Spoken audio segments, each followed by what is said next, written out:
മക്കളെ, നമ്മുടെ അടുത്ത ക്ലാസ്സിലേക്ക് സ്വാഗതം. പഠിപ്പിച്ചതും എഴുതി തന്നതൊക്കെ പഠിച്ച് കാണുമെന്നുള്ള വിശ്വാസത്തോടു കൂടി നമുക്ക് അടുത്ത ഭാഗത്തേക്ക് കിടക്കാം. ടെസ്റ്റ് പേപ്പർ ഉടനെ ഉണ്ട്. ഈ ചാപ്റ്റർ ഇന്ന് തീരും. ടെസ്റ്റ് പേപ്പർ നടത്തും. ഞങ്ങൾ വീട്ടിൽ നിന്ന് പേപ്പർ മേടിക്കും. അവിടെ വെച്ച് തന്നെ നമ്മൾ നോക്കിത്തരും. അതൊക്കെ യാതൊരു മാറ്റങ്ങളുമില്ല. ഏതായാലും ആഗസ്റ്റ് 10 സ്കൂളൊക്കെ തുറക്കും. ആ ഒരു വിശ്വാസത്തിലാണ്. അതുകൊണ്ട് പഠിത്ത കാര്യത്തിൽ ഒരു ഉപേക്ഷ വിചാരിക്കരുത്. നല്ല മാർക്ക് മേടിക്കണം. നമ്മൾ പണ്ട് പറഞ്ഞ പോകും അതുപോലെ തന്നെ 100-ന് 100 തന്നെ വാങ്ങണം. ഓക്കെ, നമുക്ക് അടുത്ത പഠിക്കുന്നു. മക്കളെ, അടുത്ത ഏറ്റവും പ്രധാനപ്പെട്ട മറ്റൊരു ക്വസ്റ്റ്യൻ നമ്മൾ കിടക്കുന്നു. മലയാളക്കാർ ഇംഗ്ലീഷുകാർ ശ്രദ്ധിക്കുക. കഴിഞ്ഞതിൻ്റെ അങ്ങേ പരീക്ഷയ്ക്ക് 3 മാർക്കിന് ചോദിച്ചതാണ്.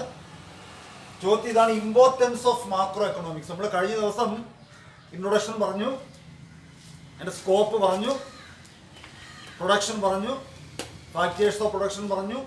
ഇതൊക്കെ പറഞ്ഞത് അടുത്ത് നമ്മൾ പഠിക്കുന്നത് ഇമ്പോർട്ടൻസ് ഓഫ് മാക്രോ എക്കണോമിക്സ്. സ്ഥൂല സാമ്പത്തിക ശാസ്ത്രത്തിന്റെ പ്രാധാന്യം എന്ത് എന്നാണ് ചോദ്യം. ആളൊക്കെ ശ്രദ്ധിക്കുക. സ്ഥൂല സാമ്പത്തിക ശാസ്ത്രത്തിന്റെ പ്രാധാന്യം വ്യക്തമാക്കുക എന്നാണ് ചോദ്യം. ഇംഗ്ലീഷുകാർക്ക് ഇമ്പോർട്ടൻസ് ഓഫ് മാക്രോ എക്കണോമിക്സ് ഇങ്ങനെ ചോദിക്കുമ്പോൾ ആദ്യം നമ്മൾ ചെയ്യേണ്ടുന്നത്, നമ്മൾ ആദ്യം പഠിച്ച മാക്രോ എക്കണോമിക്സ് എന്താണ് എന്നുള്ള നിർവചനം എഴുതിയിട്ട് മാത്രമേ ഇതിൻ്റെ ആൻസറിലേക്ക് കിടക്കൂ. എങ്കിലും നിങ്ങൾക്ക് 3-ന് 3 മാർക്ക് കിട്ടൂ, അല്ലെങ്കിൽ അവർ 1/2 മാർക്ക് കുറയും. അപ്പോൾ അതേ ഒന്നുകൂടെ പറയുന്നു: macro economics is that branch of economic analysis which studies the economic behaviour of not one particular units but all unit combines together എന്ന് നമ്മൾ പറയുകയുണ്ടായി. മലയാളത്തിൽ വ്യക്തിഗത യൂണിറ്റുകളുടെ സ്വഭാവത്തെയും പെരുമാറ്റത്തെയും കുറിച്ചല്ലാതെ ഒരു വസ്തുവിൻ്റെ മൊത്തത്തിലുള്ള പഠനത്തെ പ്രതിപാദിക്കുന്നതാണ് സ്ഥൂല സാമ്പത്തിക ശാസ്ത്രം എന്ന് നമ്മൾ പറഞ്ഞു. ആ സ്ഥൂല സാമ്പത്തിക ശാസ്ത്രത്തിൻ്റെ പ്രാധാന്യമാണ് നമ്മൾ പഠിക്കാൻ പോകുന്നത്. അപ്പം നിങ്ങൾ അതിന് ശേഷം എഴുതേണ്ടുന്നത്, The following are the important significance of macroeconomics. താഴെ പറയുന്ന നിരവധി പ്രാധാന്യം സ്ഥൂല സാമ്പത്തിക ശാസ്ത്രത്തിലുണ്ടാകും. ഇനി അത് ഒന്ന് മാർജിൻ, പണ്ട് പറഞ്ഞതുപോലെ മാർജിൻ കൊണ്ട് എഴുതില്ല, മാർജിന് അകത്ത് ഉത്തരങ്ങളുടെ കൂടെ തന്നെ അകത്ത് 1 എന്ന് എഴുതിയിട്ട് number 1 help to understand the functioning of the economy. അതാ എഴുതിയിട്ടാണ് ഞാൻ. Help to understand the functioning of the economy. അതാണ് ഒന്നാമത്തെ പ്രാധാന്യം. Help to understand the functioning of the economy. ഇംഗ്ലീഷുകാർ മനസ്സിലാക്കുക. Help to understand the functioning of the economy. മലയാളത്തിലെ കുഞ്ഞുങ്ങൾ പഠിക്കേണ്ടത് ഒരു സമ്പദ് വ്യവസ്ഥയുടെ ധർമ്മത്തെക്കുറിച്ച് അല്ലെങ്കിൽ പ്രവർത്തനത്തെക്കുറിച്ച് മനസ്സിലാക്കാൻ സഹായിക്കുന്നു. എന്താണ്? ഒരു സമ്പദ് വ്യവസ്ഥയുടെ പ്രവർത്തനങ്ങളെ കുറിച്ച് മനസ്സിലാക്കാൻ സഹായിക്കുന്നു. അതാണ് ആദ്യത്തെ പ്രാധാന്യം. അപ്പൊ ഇന്ത്യ എന്നറിയപ്പെടുന്ന മഹാരാജ്യത്തിന്റെ മൊത്തത്തിലുള്ള സമ്പദ് വ്യവസ്ഥയെക്കുറിച്ച് പഠിക്കുന്നത് മൈക്രോ അല്ല, മാക്രോ ആണ്. അതുകൊണ്ടാണ് ഒരു സമ്പദ് വ്യവസ്ഥയുടെ പ്രവർത്തനങ്ങളെ കുറിച്ച് പൂർണ്ണമായും മനസ്സിലാക്കാൻ സഹായിക്കുന്നു. അതാണ് help to understand the functioning of the economy. ഞാൻ ഒന്നുകൂടെ പറയാം. The following are the important significance of macro economics. Number 1 help to understand the functioning of the economy. താഴെ പറയുന്ന നിരവധി പ്രാധാന്യങ്ങളാണ് സ്ഥൂല സാമ്പത്തിക ശാസ്ത്രത്തിനുള്ളത്. 1, ഒരു സമ്പദ് വ്യവസ്ഥയുടെ പ്രവർത്തനങ്ങളെ കുറിച്ച് മനസ്സിലാക്കാൻ സഹായിക്കുന്നത് സ്ഥൂല സാമ്പത്തിക ശാസ്ത്രമാണ്. ഇനി രണ്ടാമത്തെ ഹെൽപ്പ് ടു ഗവൺമെന്റ്. അടുത്ത പോയിന്റൊക്കെയാണ് ഹെൽപ്പ് ടു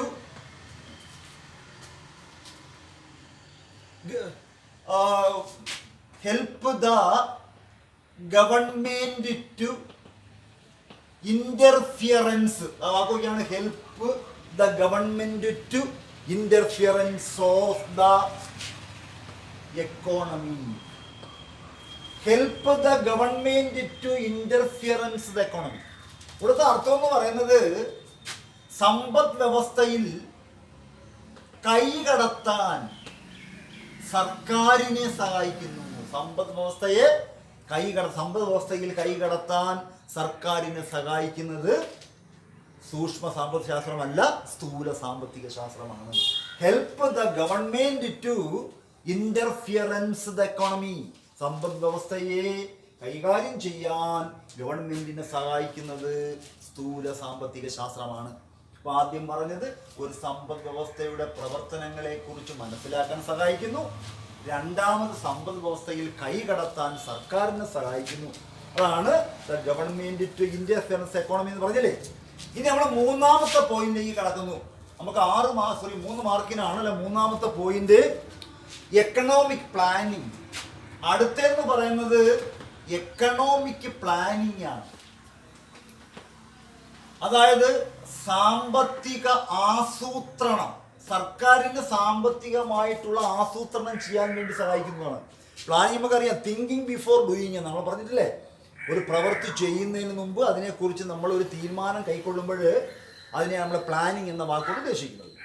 ഇവിടെ economic planning, another important significance of macro economics economic planning. ആരാ നടന്ന പ്ലാനിങ്? ഗവൺമെന്റ് നമ്മുടെ സർക്കാരിന് ആസൂത്രണം നടത്താൻ വേണ്ടിയിട്ട് സഹായം നൽകുന്നത് മാക്രോ എക്കണോമിക്സ് അഥവാ സ്ഥൂല സാമ്പത്തിക ശാസ്ത്രമാണ്. അടുത്ത ഹെൽപ്പ് ഇൻ സ്റ്റഡിങ് ദ, അടുത്ത നോക്കിയാണ് help the studying, help the studying the economic fluctuations. Help the studying the economic fluctuations. The fluctuation means ഏറ്റക്കുറച്ചിലുകൾ. സമ്പദ് വ്യവസ്ഥയിലെ ഏറ്റക്കുറച്ചിലുകളെ കുറിച്ച് പഠിക്കാൻ സർക്കാരിനെ സഹായിക്കുന്നു, അല്ലെങ്കിൽ ജനങ്ങളെ സഹായിക്കുന്നു, അല്ലെങ്കിൽ ഒരാളെ സഹായിക്കുന്നു. അപ്പൊ സമ്പദ് വ്യവസ്ഥയിൽ ഏറ്റക്കുറച്ചിലുണ്ടോ? നമ്മൾ പറയുകയുണ്ടായി. ഏറ്റക്കുറച്ചിൽ എന്ന് പറയുമ്പോൾ നമ്മൾ പറഞ്ഞു ട്രേഡ് സൈക്കിൾ എന്ന് പറഞ്ഞു. നമ്മൾ ഏറ്റക്കുറച്ചിലുകൾ, ഉയർച്ചയും താഴ്ചയും നമുക്കറിയാം. ഇങ്ങനെ ആ ഒരു പടമൊക്കെ വരച്ച് പറഞ്ഞു തന്നു. Boom, റെസിഷൻ, depression, recovery. ഇങ്ങനെ 4 ഘട്ടങ്ങളാണ് ഏറ്റക്കുറച്ചിലുകൾ. ഉയർന്നു, താഴ്ചയിലേക്ക് വരുന്നു, താഴ്ന്നു, വീണ്ടും ഉയർച്ചയിലേക്ക് എത്തുന്നു. അങ്ങനെയുള്ള 4 ഘട്ടമാണ് ഫ്ലക്ച്വേഷൻസ് എന്ന് പറയുന്നത്. അപ്പോൾ സമ്പദ് വ്യവസ്ഥയുടെ ഏറ്റക്കുറച്ചിലുകളെ കുറിച്ച് മനസ്സിലാക്കാൻ സർക്കാരിനെ സഹായിക്കുന്നു. അതാണ് help the studying the economic fluctuations. ഇനി 5ാമത്തെ, help in studying growth and development. Help in studying the growth and development. സമ്പദ് വ്യവസ്ഥയുടെ വളർച്ചയ്ക്കും വികസനത്തിനും വളർച്ചയ്ക്കും വികസനത്തിനുമുള്ള പഠനത്തെ സഹായിക്കുന്നത് മാക്രോ എക്കണോമിക്സ് അഥവാ സ്ഥൂല സാമ്പത്തിക ശാസ്ത്രമാണ്. Help in studying the growth and development of the economy. സമ്പദ് വ്യവസ്ഥയുടെ വളർച്ചയെയും വികസനത്തെയും കുറിച്ച് പഠിക്കാൻ മാക്രോ എക്കണോമിക്സ് അഥവാ സ്ഥൂല സാമ്പത്തിക ശാസ്ത്രത്തിന് കഴിയുന്നു. ഇനി 6ാമത്തെ പോയിന്റ്, നമുക്ക് 6 പോയിന്റ് എഴുതിയാൽ മതി. Help in comparison. Help in comparison, താരതമ്യം ചെയ്യാൻ കഴിയുന്നു. താരതമ്യം ചെയ്യുന്ന പറഞ്ഞാൽ 2 സമ്പദ് വ്യവസ്ഥ, ഒരെണ്ണം ഉയർച്ചയിലെത്താനുള്ള കാരണം എന്താണ്, എന്താണ് താഴ്ചയിലെത്തുന്നത്, ഇതിനെക്കുറിച്ച് കമ്പൈൻ ചെയ്യാൻ വേണ്ടി സർക്കാരിനെ അല്ലെങ്കിൽ സാമ്പത്തിക വിദഗ്ധരെ അല്ലെങ്കിൽ എക്കണോമിസ്റ്റുകളെ സഹായിക്കുന്നത് ഈ മാക്രോ എക്കണോമിക്സിന്റെ പഠനത്തിലൂടെയാണ്. ഹെൽപ്പ് ഇൻ കമ്പാരിസൺ, താരതമ്യം ചെയ്യാൻ സഹായിക്കുന്നു. അടുത്ത 7, help in welfare. Help in welfare, സാമ്പത്തിക ആസൂത്രണത്തിന് സഹായിക്കുന്നു. സാമ്പത്തിക ക്ഷേമത്തിന് സഹായിക്കുന്നു. അങ്ങനെ 7 പോയിന്റ് ആണ് നമുക്ക് പറഞ്ഞിട്ടുള്ളത്. 6 പോയിന്റ് കൃത്യമായിട്ട് എഴുതിയാൽ 3 മാർക്ക് കിട്ടും, 1/2 മാർക്ക് വെച്ചിട്ട്. കുഞ്ഞുങ്ങൾക്ക് മനസ്സിലായല്ലോ? ഇതാ ഞാൻ ഒന്നുകൂടെ പറയുന്നു. ഇമ്പോർട്ടൻസ് ഓഫ് മാക്രോ എക്കണോമിക്സ് എന്നോ അല്ലെങ്കിൽ സിഗ്നിഫിക്കൻസ് ഓഫ് മാക്രോ എക്കണോമിക്സ് എന്നൊക്കെ ചോദിച്ചാൽ എഴുതേണ്ടതാണ്. Macro economics is that branch of economic analysis which studies the economic behavior of not one particular unit but all units combined together. The following are the important significance of macroeconomics. They are: number 1, help to understand the functioning of the economy. Number 2, help the government to interference of the economy. Number 3, economic planning. Number 4, help the studying the economic fluctuations. Number 5, help in studying the growth and development of the economy. Number 6, help in comparison. And last, help in welfare economy. ഇനി മലയാളക്കാർക്ക് വേണ്ടി പറഞ്ഞിട്ട് നമുക്ക് അടുത്ത ഭാഗത്തേക്ക് കടക്കാം. വ്യക്തിഗത യൂണിറ്റുകളുടെ സ്വഭാവത്തെയും പെരുമാറ്റത്തെയും കുറിച്ചല്ലാതെ ഒരു വസ്തുവിൻ്റെ മൊത്തത്തിലുള്ള പഠനത്തെ പ്രതിപാദിക്കുന്നതാണ് സ്ഥൂല സാമ്പത്തിക ശാസ്ത്രം. താഴെ പറയുന്ന നിരവധി പ്രാധാന്യങ്ങൾ സ്ഥൂല സാമ്പത്തിക ശാസ്ത്രത്തിനുണ്ട്. 1, സമ്പദ് വ്യവസ്ഥയുടെ പ്രവർത്തനങ്ങളെക്കുറിച്ച് മനസ്സിലാക്കാൻ സഹായിക്കുന്നു. 2, സമ്പദ് വ്യവസ്ഥയെ കൈകാര്യം ചെയ്യാൻ സർക്കാരിനെ സഹായിക്കുന്നു. 3, സാമ്പത്തിക ആസൂത്രണത്തിന് സഹായിക്കുന്നു. 4, ഒരു സമ്പദ് വ്യവസ്ഥയുടെ ഏറ്റക്കുറച്ചിലുകളെ കുറിച്ച് മനസ്സിലാക്കാൻ സഹായിക്കുന്നു. 5, സമ്പദ് വ്യവസ്ഥയുടെ വളർച്ചയും വികസനത്തെയും കുറിച്ച് പഠിക്കാൻ സഹായിക്കുന്നു. 6, സമ്പദ് വ്യവസ്ഥയെ താരതമ്യം ചെയ്യാൻ സഹായിക്കുന്നു. 7, സാമ്പത്തിക ക്ഷേമത്തിന് സഹായിക്കുന്നു. കൃത്യമായിട്ട് പഠിച്ചോണം. അടുത്ത ക്ലാസ് ടെസ്റ്റ് പേപ്പർ കൃത്യമായിട്ട് ഉണ്ടാവും. 3 മാർക്കിൻ്റെ ഏറ്റവും പ്രധാനപ്പെട്ട ചോദ്യമാണ്. ഇനി നമുക്ക് അടുത്ത ഭാഗത്തേക്ക് കടക്കുന്നു. അത് അതിൽ നിന്നും പ്രധാനപ്പെട്ടതാണ്. എല്ലാവരും ശ്രദ്ധിക്കാം. ഞാൻ അതിൽ ടേബിൾ വരയ്ക്കും. ചോദ്യം ഇതാണ്, ഏറ്റവും പ്രധാനപ്പെട്ടതാണ്. The difference between micro economics and macro economics. ഇങ്ങനെ ചോദിക്കുമ്പം നിങ്ങൾ ചെയ്യേണ്ടുന്ന ഒരു പട്ടിക വരയ്ക്കുക, ഒരു ടേബിൾ വരയ്ക്കുക. ആ പേജിൽ മൊത്തം വരച്ച് 2 ഭാഗമായിട്ട് തരംതിരിക്കുക. കണ്ടല്ലേ ബോഡി വരയ്ക്കുന്നത്? അതിൽ ആദ്യത്തെ കോളത്തിൽ മൈക്രോ എക്കണോമിക്സ് എന്ന് ഇംഗ്ലീഷുകാരും സൂക്ഷ്മ സാമ്പത്തിക ശാസ്ത്രമെന്ന് മലയാളക്കാർ എഴുതാം. തൊട്ട് അപ്പുറത്തെ കോളത്തിൽ മാക്രോ എക്കണോമിക്സ് ഇംഗ്ലീഷ് എന്നിലും ഇതൊരു സ്ഥൂല സാമ്പത്തിക ശാസ്ത്രമെന്ന് മലയാളത്തിൽ എഴുതാം. അപ്പോൾ 2 കോളം കണ്ടല്ലോ. ചോദ്യം ഇതാണ്, സൂക്ഷ്മ സാമ്പത്തിക ശാസ്ത്രവും സ്ഥൂല സാമ്പത്തിക ശാസ്ത്രവും തമ്മിലുള്ള വ്യത്യാസങ്ങൾ എന്തെല്ലാം, difference between micro economics and macro economics. എന്നിട്ട് നിങ്ങൾ എഴുതേണ്ടുന്നത് the following are the important differences between microeconomics and macroeconomics. They are following here. താഴെ പറയുന്ന നിരവധി വ്യത്യാസങ്ങൾ സൂക്ഷ്മ സാമ്പത്തിക ശാസ്ത്രവും സ്ഥൂല സാമ്പത്തിക ശാസ്ത്രത്തിനുമുണ്ട്. ഇന്ന് 2 കോളം വരച്ചിട്ട് ആദ്യത്തേൽ സൂക്ഷ്മവും രണ്ടാമത്തേൽ സ്ഥൂലവും, മൈക്രോ എക്കണോമിക്സും മാക്രോ എക്കണോമിക്സും. ഓരോന്ന് പറയാം. ഇവിടെ 1 എന്ന് എഴുതുക, അല്ലെങ്കിൽ ഒരു ഡോട്ട് ഇടുക, അത് നിങ്ങളുടെ ഇഷ്ടം, അകത്ത് തന്നെ വേണം. അതുപോലെ ഇവിടെ 2 വ്യത്യാസങ്ങളാണ്. വ്യത്യാസങ്ങൾ ഞാൻ തിരിഞ്ഞു കഴിഞ്ഞു. നോക്ക്, ഇവിടെ micro economics deals with the individual unit. എന്താ മക്കളെ? ഇൻഡിവിജ്വൽ യൂണിറ്റ് എന്നാണ്. കണ്ടോ? അതായത് മലയാളക്കാര് വ്യക്തിഗത യൂണിറ്റുകൾ കൈകാര്യം ചെയ്യുന്നു. ഇംഗ്ലീഷ് അറിയാല ഇൻഡിവിജ്വൽ യൂണിറ്റ്. ഇപ്പൊ micro economics deals with individual unit. അത്ര നമുക്ക് എഴുതേണ്ട പോയിന്റ് മാത്രം മതി. ഇൻഡിവിജ്വൽ യൂണിറ്റ്, വ്യക്തിഗത യൂണിറ്റുകൾ. എന്നാൽ മാക്രോ എക്കണോമിക്സ് എന്ന കോളത്തിൽ നിങ്ങൾ എഴുതേണ്ടുന്നത് ജനറൽ യൂണിറ്റ്സ് എന്ന, ഹോൾ യൂണിറ്റ് എന്ന, അഗ്രിഗേറ്റ് യൂണിറ്റ് എന്ന് എഴുതാം. എല്ലാ അർത്ഥവും ഒന്ന് തന്നെയാണ്. മൊത്തത്തിലുള്ള പഠനത്തെ അല്ലെങ്കിൽ പൊതുവായ പഠനത്തെ, WHO ഹോൾ, മൊത്തം, അഗ്രിഗേറ്റ്, ജനറൽ എന്നൊക്കെ പറയും നമ്മൾ. അപ്പോൾ സ്ഥൂല സാമ്പത്തിക ശാസ്ത്രം മൊത്തത്തിലുള്ള പഠനത്തെ സഹായിക്കുന്നു. സൂക്ഷ്മ സാമ്പത്തിക ശാസ്ത്രം വ്യക്തിഗത യൂണിറ്റുകൾ കൈകാര്യം ചെയ്യാൻ സഹായിക്കുന്നു. മനസ്സിലായാലും മക്കളെ? രണ്ടും.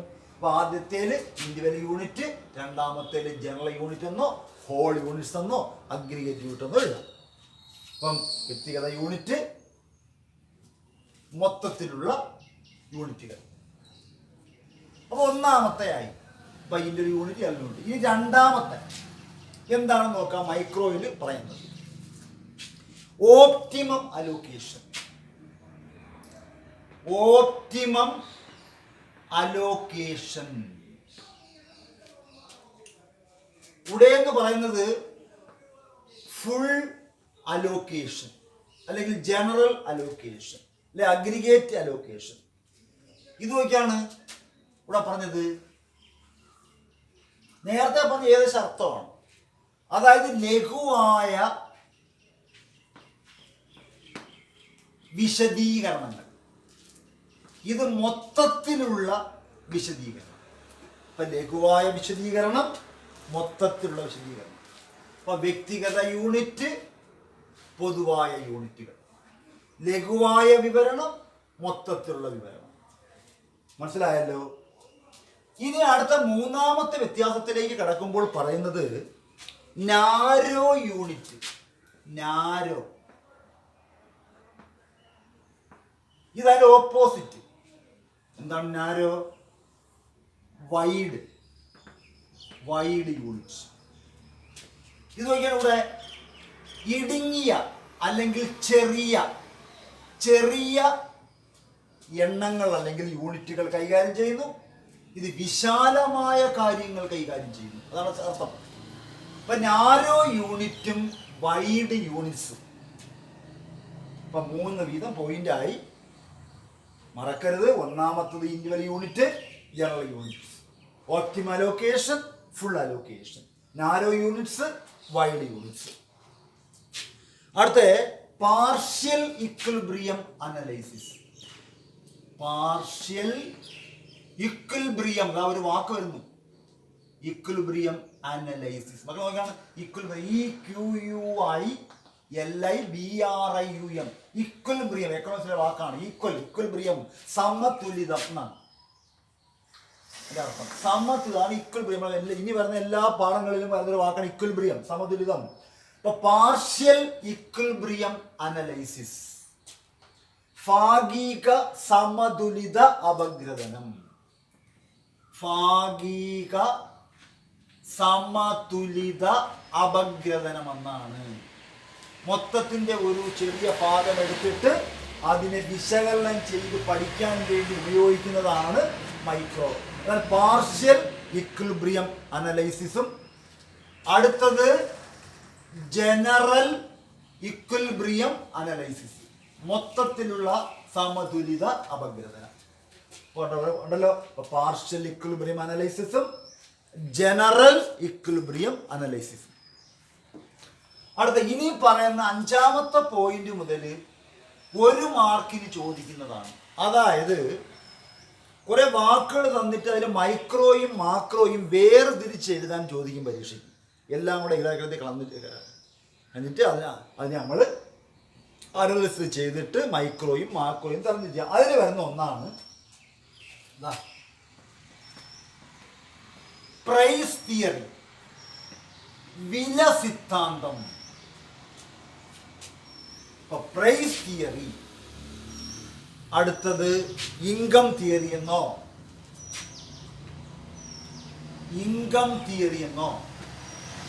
എംപ്ലോയ്മെന്റ് തിയറി എന്നോ അഗ്രിഗേറ്റ് തിയറി എന്നൊക്കെ എഴുതാം. അപ്പൊ പ്രൈസ് തിയറി മൈക്രോയും ഇൻകം തിയറി മാക്രോയുമാണ്. എന്നാൽ പ്രൈസ് മാത്രം വന്നാൽ മാക്രോയാണ്. പ്രൈസ് മാത്രം വന്നാൽ ഒരു പർട്ടിക്കുലർ പ്രോഡക്റ്റിന്റെ പേര് പറയാതെ മൊത്തത്തിൽ പ്രൈസ് എന്ന് പറയുമ്പോൾ അത് മാക്രോ. എന്നാൽ ഒരു പ്രത്യേക ഒരു ചോക്ക് പീസിന്റെ വില അത് മൈക്രോയാണ്. ഇത് മൊത്തത്തിൽ പ്രൈസ് വന്നാൽ മാക്രോ, പ്രൈസ് തിയറി വന്നാൽ പ്രൈസ് വന്നാൽ മാക്രോയും പ്രൈസ് തിയറി വന്നാൽ മൈക്രോയും. ഇൻകം തിയറി അതെന്ന് പറഞ്ഞാൽ വരുമാന സിദ്ധാന്തം. വരുമാന സിദ്ധാന്തം എപ്പോഴും മാക്രോയാണ്. അടുത്തത് ഓൾഡ് തിയറി. അടുത്ത നോക്കലതാ ഓൾഡ് തിയറി. അതായത് സൂക്ഷ്മ സാമ്പത്തിക ശാസ്ത്രം പഴക്കം ചെന്ന സിദ്ധാന്തമാണ്. ഏറ്റവും പഴക്കം പണ്ടേ ഉണ്ട് അല്ല. എന്നാൽ റിലേറ്റീവ്ലി യങ്ങർ, എന്നാൽ മറ്റുമായി താരതമ്യപ്പെടുത്തുമ്പോൾ യുവത്വമുള്ളതാണ്. റിലേറ്റീവ്ലി യങ്ങർ തിയറിയാണ്, യങ്ങറാണ്. ഇപ്പോൾ old theory micro, young theory macro.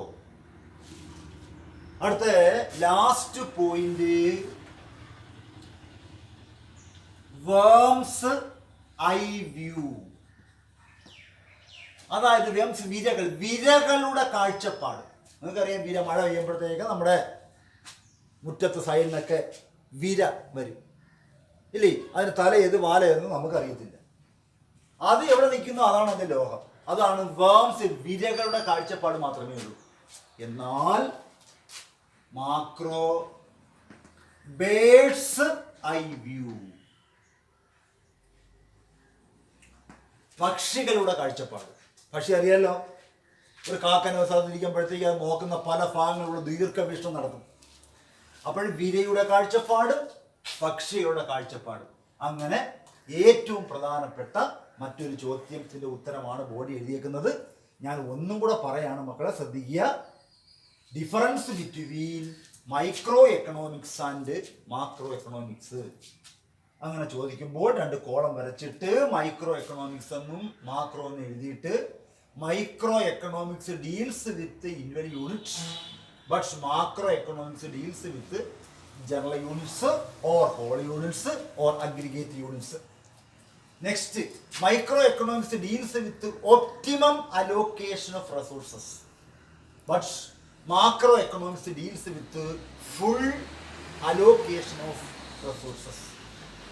Next, micro economics narrow units, macro economics wide units. Micro economics deals with partial equilibrium analysis, macro economics deals with general equilibrium analysis. Micro economics price theory, macro economics income theory or employment theory or aggregate theory. Micro economics old theory, macro economics relatively younger theory. Micro economics worms eye view, macro economics birds eye view. ഇത് പ്രധാനപ്പെട്ടതാണ്. മലയാളക്കാർക്ക് വേണ്ടി ഞാൻ ഒന്നുകൂടെ പറയുന്നു. താഴെ പറയുന്ന നിരവധി വ്യത്യാസങ്ങൾ സൂക്ഷ്മ സാമ്പത്തിക ശാസ്ത്രത്തിനും സ്ഥൂല സാമ്പത്തിക ശാസ്ത്രത്തിനും ഉണ്ട്. സൂക്ഷ്മ സാമ്പത്തിക ശാസ്ത്രം വ്യക്തിഗത യൂണിറ്റുകൾ കൈകാര്യം ചെയ്യുന്നു. സ്ഥൂല സാമ്പത്തിക ശാസ്ത്രം പൊതുവായ കാര്യങ്ങൾ കൈകാര്യം ചെയ്യുന്നു. സൂക്ഷ്മ സാമ്പത്തിക ശാസ്ത്രം ലഘുവായ കാര്യങ്ങൾ വിഭാവന ചെയ്യുമ്പോൾ മാക്രോ എക്കണോമിക്സ് അല്ലെങ്കിൽ സ്ഥൂല സാമ്പത്തിക ശാസ്ത്രം മൊത്തത്തിലുള്ള വിഭവങ്ങളാണ് കൈകാര്യം ചെയ്യുന്നത്. സൂക്ഷ്മ സാമ്പത്തിക ശാസ്ത്രം ചെറിയ യൂണിറ്റുകൾ കൈകാര്യം ചെയ്യുന്നു, അല്ലെങ്കിൽ ഇടുങ്ങിയ യൂണിറ്റുകളാണ് കൈകാര്യം ചെയ്യുന്നത്. എന്നാൽ മാക്രോ എക്കണോമിക്സ് വിശാലമായ കാര്യങ്ങളാണ്. ഭാഗികമായ സമതുലിത അപഗ്രഥനം സൂക്ഷ്മമാണെങ്കിൽ പൊതുവായ സമതുലിത അപഗ്രഥനം സ്ഥൂല സാമ്പത്തിക ശാസ്ത്രമാണ്. സൂക്ഷ്മ സാമ്പത്തിക ശാസ്ത്രം വില സിദ്ധാന്തവും സ്ഥൂല സാമ്പത്തിക ശാസ്ത്രം വരുമാന സിദ്ധാന്തവും കൈകാര്യം ചെയ്യും. സൂക്ഷ്മ സാമ്പത്തിക ശാസ്ത്രം പഴക്കമുള്ള സിദ്ധാന്തവും സ്ഥൂല സാമ്പത്തിക ശാസ്ത്രം യുവത്വമുള്ള സിദ്ധാന്തവുമാണ്. സൂക്ഷ്മ സാമ്പത്തിക ശാസ്ത്രം വിരകളുടെ കാഴ്ചപ്പാടും സ്ഥൂല സാമ്പത്തിക ശാസ്ത്രം പക്ഷികളുടെ കാഴ്ചപ്പാടും. ഇതാണ് ഏറ്റവും പ്രധാനപ്പെട്ടത്. ഇനി ഒരു 2 ക്വസ്റ്റ്യൻസും കൂടെ ആകുമ്പോഴത്തേക്ക് നമ്മുടെ ഈ പാഠം തീരും. ഓക്കേ.